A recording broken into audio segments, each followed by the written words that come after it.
इससे back video में हमने एक्सरसाइज 4.4 के लिए जो कॉन्सेप्ट हमें डिस्कस करने थे, माइनर एंड को फैक्टर, वो हमने डिस्कस कर लिया है। अब आपको भी दोनों चीज़ें क्लियर हो गई होगी। अगर क्लियर नहीं होगी तो एक्सरसाइज में जब क्वेश्चंस करेंगे उससे और बेटर क्लियर हो जाएगी, क्योंकि वहाँ तो मैंने खाली उसका ब्रीफ समरी बताई थी आपको कि किस टाइप से उनको सोल्व करना है। तो एक्सरसाइज यूज़ करेंगे। एक्सरसाइज है हमारे पास 4.4। तो फर्स्ट क्वेश्चन चेक करेंगे। First question, write the minor and cofactor of the elements of the following determinant. अब इनके को फैक्टर भी लिखना है और माइनर भी लिखना है। तो first support, first question, first part determinant क्या होता है हमारे पास -4 0 -3। तो सेम मैंने आपको क्या क्या बताया था कि माइनर डिफाइन करेंगे। जब माइनर डिफाइन करेंगे तो माइनर ऑफ सिंगल एलिमेंट, जितने एलिमेंट्स होंगे उतने ही माइनर होंगे। तो क्या निकालना है? Minor of element. इसके लिए 2 के लिए माइनर क्या आएगा? डिटरमाइंड तो 2 भी आएगा। इस टाइप से लिखना ये ज़रूरी है कि आप इसको डिटरमाइंड की फॉर्म में लिखेंगे। ये मोड मत समझ लेना कि नेगेटिव होगा वो पॉजिटिव बन जाएगा, मोड नहीं है, ये डिटरमाइंड का सिंबल, डिटरमाइंड का सिंबल है।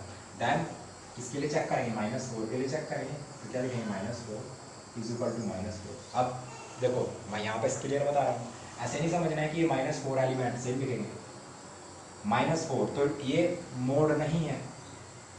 बार बार क्लियर कर रहा हूँ कि ये मोड नहीं है, कि इसको +4 मत बना लेना, गलत हो जाएगा। -4 का +4 बनते ही वो गलत हो जाएगा। ये डिटरमाइंड का सिंबल है, मैंने डिस्कस किया था जब हम इंट्रो वीडियो में डिस्कस किया था कि ये डिटरमाइंड का सिंबल होगा। यहाँ पे आप उसको मोड की फॉर्मेट में यूज़ नहीं करोगे।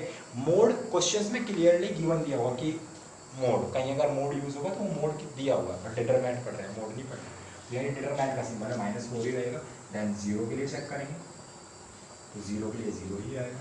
और किसके लिए चेक करेंगे? फिर -3 के लिए चेक करेंगे तो -3 के लिए -3। मैंने आपको बताया था कि जितने भी माइनर होंगे, जितने एलिमेंट्स होंगे उतने ही माइनर होंगे। तो आप लोग चेक करें 1 2 3 4 एलिमेंट, 4 माइनर डिफाइंड हो गए। भाई माइनर हमने डिफाइन कर लिया, अब हमें क्या डिफाइन करना है? को फैक्टर चेक करना। अब देखो को फैक्टर चेक करना, तो को फैक्टर 2 के लिए निकालते हैं। तो जो 2 है आप चेक कर देखो, क्लियर इस टाइप से। अब को फैक्टर चेक करेंगे तो को फैक्टर के लिए मैंने आपको फॉर्मूला बताया था कि -1 इसे डिनोट कैसे करेंगे? aij इज इक्वल टू -1 की पावर i + j mij। यहाँ पे mij क्या हुआ? जो i रो और j कॉलम। अब क्यों ना मैं इस थ्योरी पार्ट को भी इजी कर दूँ आपके लिए, तो मैं इसको इस टाइप से यूज़ करूँगा, बार बार ना लिखकर। देखो इस टाइप से ये क्या था? 1 1, तो ये क्या बन जाएगा? m11 12 m12 मीन्स माइनर निकालना है किसका? 1 1। ये कितना है? 2 1 और ये 2 निकाल दिया। अब को फैक्टर निकालना है। a फर्स्ट सपोर्ट a11 के लिए चेक करेंगे तो क्या आएगा? -1 1 + 1 और m11, तो ये क्या बनेगा? -1 की पावर 2 और m11 कितना था? 2। तो ये क्या वैल्यू बनेगी? -1 की पावर 2, तो इवन नंबर है तो क्या बन जाएगा? 1 × 2, दैट मीन्स 2। तो a11 हमारे पास आया 2। अब ऐसे किसके लिए निकालेंगे? a12 मैं डायरेक्टली वैल्यू यूज़ कर रहा हूँ। देखो पावर क्या बन जाएगी? 3, तो मीन्स -1 की पावर 3 और यहाँ पे क्या आएगा? m12 की वैल्यू कितनी थी? तो यहाँ भी -1 यहाँ से लूज होगा और -4 यहाँ पर आएगा। फिर a12 क्या आ जाएगा? मीन्स को फैक्टर ऑफ किस एलिमेंट के लिए चेक करें? -4 के लिए, तो कितना आ जाएगा? +4। ऐसे किसके लिए चेक कर लेंगे?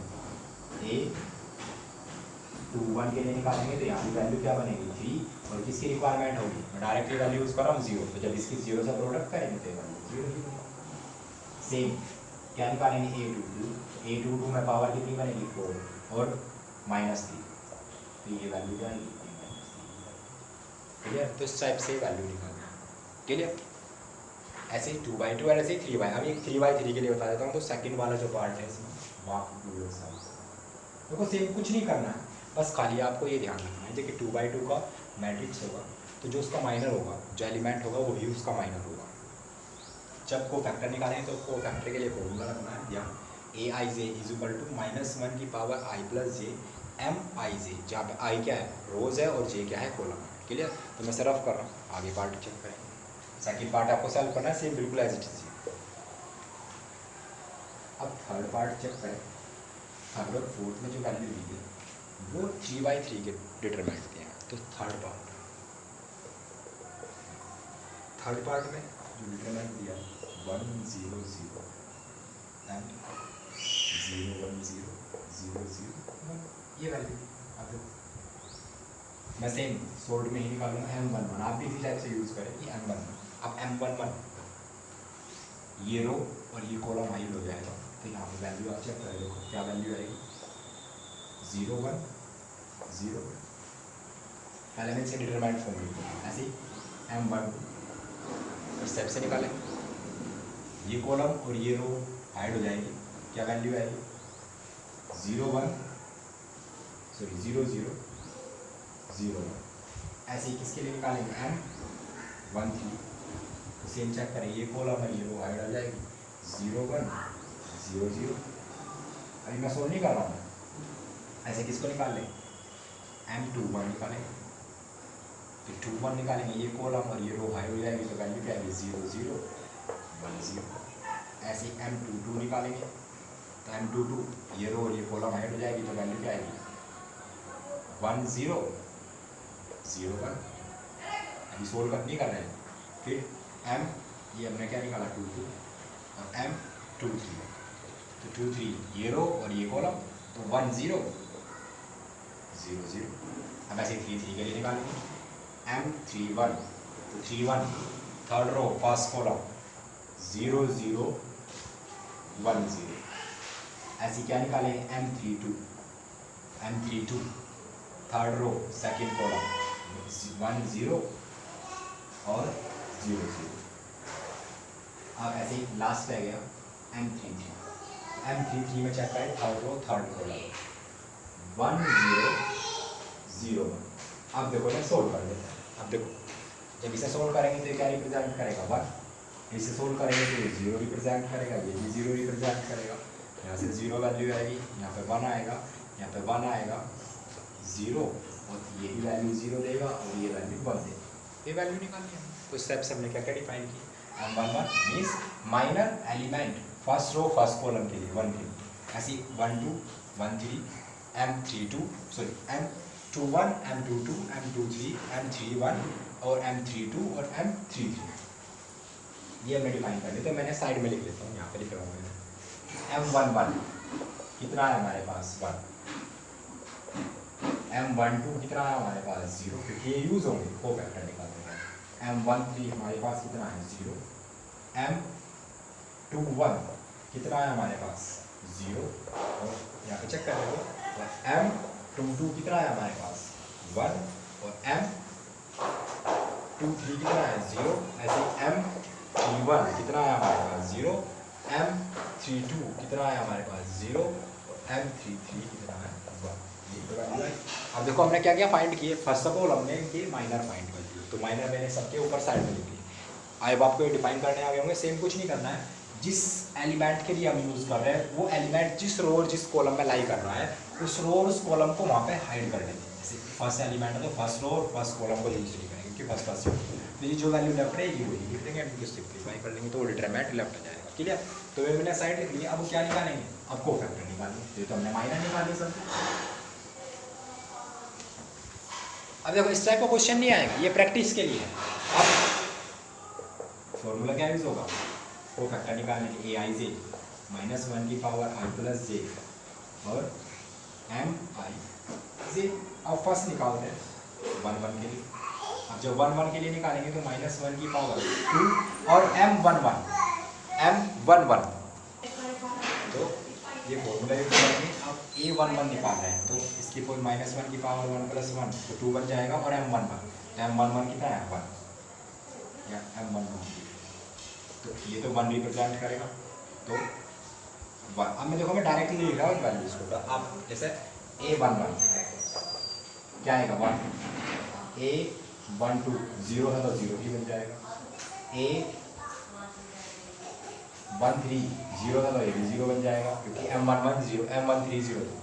अब A21 A21 0 था, M11 M21 0 था तो A21 भी 0 बन जाएगा।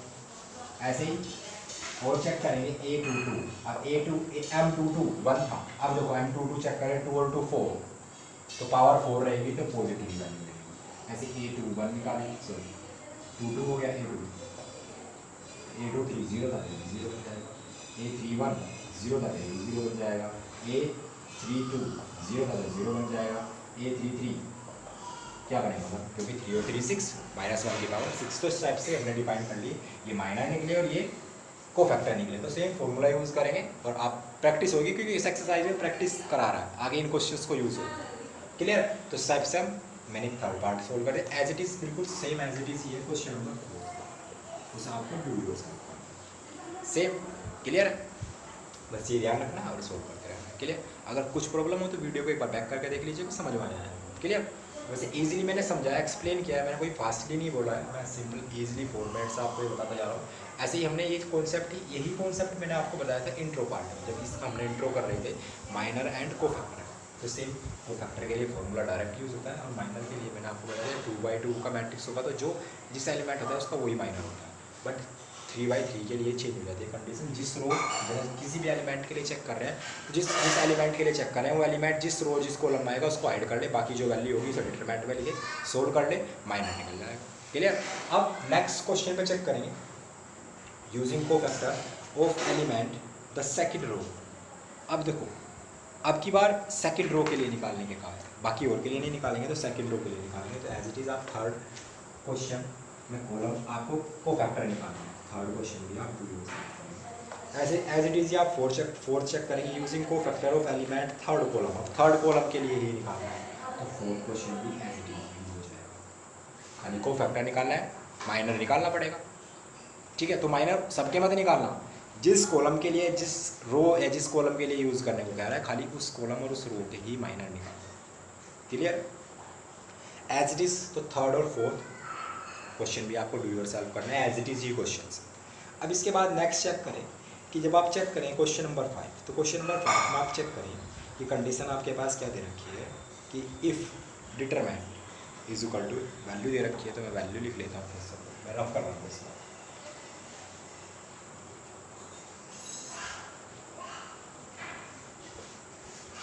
अब देखो डिटरमिनेंट वैल्यू हमारे पास जो गिवन थी वो है A11 A12 A13 A22 A21 A22 A23 A31 A32 A33 इस तरह से। If Aij is a cofactor means Aij ये तो है कोफैक्टर। ठीक है? और उसके अलावा क्या दिया है Aij, किसका है Aij का, मतलब Aij इनका ये है कोफैक्टर। ठीक है? और क्या कहा है द वैल्यू ऑफ डिटरमिनेंट, इसकी डिटरमिनेंट की वैल्यू निकालो, तो कौन सी वैल्यू होगी। अब देखो वैल्यू को आप ऐसे भी समझ सकते हो, जैसे आप बैक क्वेश्चन में जब डिटरमिनेंट को सोल्व करते आ रहे थे तो डिटरमिनेंट को जो हम सोल्व करते थे तो फर्स्ट वैल्यू यूज़ करते थे, फर्स्ट वैल्यू यूज़ होती थी A11, तो जैसे सेम में वैल्यू डायरेक्टली A11, तो जब A11 यूज़ होता था तो ये हाइड हो जाता था और यहाँ पर वैल्यू क्या रहती, कैपिटल A, मतलब इस टाइप से A22 A23 A32 A33 इस टाइप से सोल्व करते, इस रो को हाइड कर लेते थे, इस कॉलम को सॉरी इस रो इस कॉलम को ऐड कर लेते हैं, इन नंबर्स की प्रोडक्ट A22 की प्रोडक्ट A3 के साथ एंड सब्सट्रैक्ट A2 की प्रोडक्ट A32 के साथ। देन नेक्स्ट वैल्यू क्या दी थी, अब साइन कैसा था, देन प्लस इसके लिए चेक करते थे A12, अब A12 सेकेंड रो और second row sorry first row second column, तो यहाँ पर वैल्यू क्या दी थी A21 A23 A31 A33 plus A13 के लिए क्या करते थे A13 first row third column, तो वैल्यू यहाँ पे क्या लेगी A21 A22 और A31 A1 ये वैल्यू आएगी। यस या नो भाई, जब इस डिटरमाइंट को हम एक्सटेंड करते थे तो इस मेथड से तो एक्सटेंड होता था वैल्यू। अब प्लस माइनस का साइन अभी मत ध्यान रखना, प्लस माइनस के लिए डिस्कस नहीं, क्योंकि आप चेक करें सारे ऑप्शन में जितने भी वैल्यू है वो प्लस ही दी है, तो इस टाइप से आप प्लस के फॉर्मेट से बता रहा हूँ। तो फर्स्ट एलिमेंट के लिए, फिर सेकंड के, क्योंकि एक पर्टिकुलर रो के लिए निकाल लेते थे या एक कॉलम के लिए निकाल लेते थे तो उसका रिजल्ट मिल जाता था। अब देखो ये कंडीशन किसके लिए है, ये A11 के लिए, तो यही तो वैल्यू। अब इसको चेक करें, ये इसने क्या कहा है कि Aij के लिए कैपिटल Aij मतलब ये कोफैक्टर है, ये क्या है कोफैक्टर है।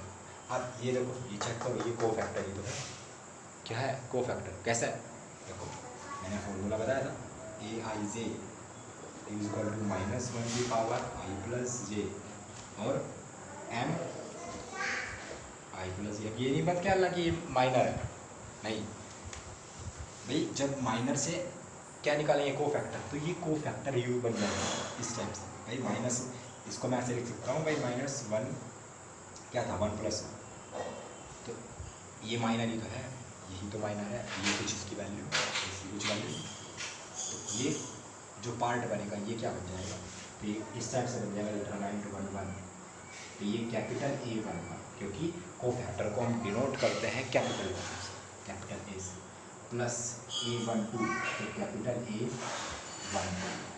प्लस A13 तो कैपिटल A13, तो ये वाला ऑप्शन है। ये जिस भी ऑप्शन में होगा वो चेक कर लेते हैं। आप डायरेक्टली ये भी बोल सकते हैं कि एक फॉर्मूला भी बन जाता है इस टाइप से, बट मैंने आपको फॉर्मूला नहीं बताया, मैं सेम मेथड बताया कि किस मेथड से ये बन रही है। तो आप चेक कर देखो कौन सा ऑप्शन है, A11 के साथ क्या चाहिए कैपिटल A11, तो A11 फर्स्ट ऑप्शन में तो है नहीं क्योंकि यहाँ 3 1 है, तो फर्स्ट तो कैंसिल हो, देन सेकंड, उसके बाद बाकी सारे ऑप्शन में फिर भी बना A12, अब उसके बाद क्या है 1, ये रिवर्स हो गया, तो इसका मतलब ये इसमें नहीं है, 1 2 में C पार्ट में, तो ऑप्शन सी इसका ऑप्शन सी। अब देखो ऑब्जेक्टिव क्वेश्चंस को सोल्व करने का मेथड ऐसे नहीं होता कि मैं आपको डायरेक्टली बता दूँ कि सी ऑप्शन है, नहीं, वो मेथड ध्यान रखना है कि किस मेथड से वो वैल्यू आ रही है। क्लियर है, तो अब आपको एक क्लियर हो गया होगा। तो आज एक्सरसाइज कंप्लीट होती है, एक्सरसाइज 4.4, इसमें आपकी प्रैक्टिस ही करनी है, आपको प्रैक्टिस करनी है क्वेश्चन की किस टाइप से वैल्यू होगी, क्योंकि ये चीज़ें नेक्स्ट एक्सरसाइज में यूज होगी। अगर किसी पर्टिकुलर क्वेश्चन में, फिर भी आपको बोल रहा हूँ, अगर किसी पर्टिकुलर क्वेश्चन में कोई भी प्रॉब्लम आती है, सर यहाँ पे प्लस ही क्यों हो रहा है, माइनस क्यों हो रहा है, सारे क्वेश्चन जैसे माइनर नहीं निकल रहा है किसी क्वेश्चन में, कोफैक्टर नहीं निकला, तो आप कमेंट सेक्शन में कमेंट कर सकते हैं, मैं उस क्वेश्चन को completely with explanation, detail explanation, मैं उसको फिर से एक्सप्लेन करूँगा। क्लियर, बट क्वेश्चन समझ में आना है, ऐसा नहीं है कि ये क्वेश्चन मुझसे नहीं हो रहा है, इस क्वेश्चन को मैं लेफ्ट कर दूँ, नहीं, सारे क्वेश्चन कंप्लीट करना है, क्योंकि जब आप बोर्ड्स में बैठेंगे तो आपको कोई भी स्टेप छोड़ना नहीं है, किसी भी क्वेश्चन का कोई भी मेथड आपको छोड़ना नहीं है। अगर कोई क्वेश्चन 4 मेथड से हो रहा है तो वो आपको मेथड वहाँ पे क्लियर होना चाहिए, मेथड क्लियर होने चाहिए, तो आपको मेथड क्लियर होना चाहिए, क्योंकि क्वेश्चंस को किसी भी टाइप से वो टर्न कर सकता है, क्वेश्चन को किसी भी टाइप से चेंज हो सकता है। मेथड अगर आपका क्लियर है तो क्वेश्चन को जितना भी एग्जामिनर क्वेश्चन को घुमा ले आपको पे कोई इफेक्ट नहीं पड़ेगा। तो आप मेन है क्वेश्चन का कॉन्सेप्ट, जो कॉन्सेप्ट मैं आपको डिलीवर कर रहा हूँ, तो आपको उस कॉन्सेप्ट को फॉलो करना है, बस वो कॉन्सेप्ट फॉलो करेंगे तो क्वेश्चन कैसा भी क्वेश्चन हो, इजी क्वेश्चन हो या जितना भी हैवी क्वेश्चन होगा, जितना हार्ड क्वेश्चन होगा, वो आपसे ईजिली हो जाएगा। अब आपको ये सारी चीज़ें क्लियर हो गई होगी, तो आज यहीं तक रखते हैं, मिलते हैं नेक्स्ट वीडियो में नेक्स्ट क्वेश्चन के साथ, तब तक के लिए बाय।